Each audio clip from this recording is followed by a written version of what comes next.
Hello guys, welcome sa aking YouTube channel. So ngayon guys ay magti-trade na naman tayo guys ng GBP USD. Hindi po Euro USD, kundi GBP USD po.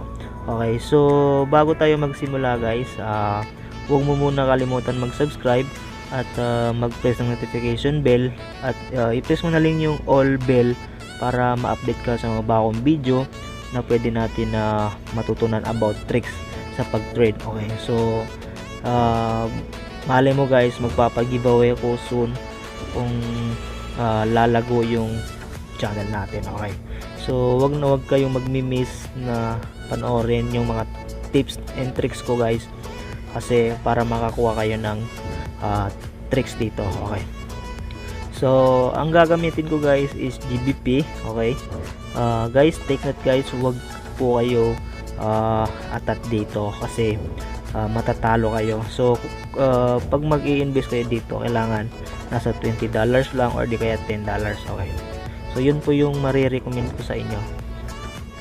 Okay, so maglalagay ako ng down sa Euro GBP. Okay guys, tataya tayo sa Euro GBP, hindi, GBP USD. I-press ko yung down. Okay, magda-down tayo. Okay, so $1 lang muna guys, kasi hindi pa malaki yung kon natin. So dito lang muna tayo sa paunti-unti guys. Okay,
ng notification bell para ma-update kayo sa mga bagong tricks. Okay, so mag-a-upload ako at guys ng sabot na aking mga kaya.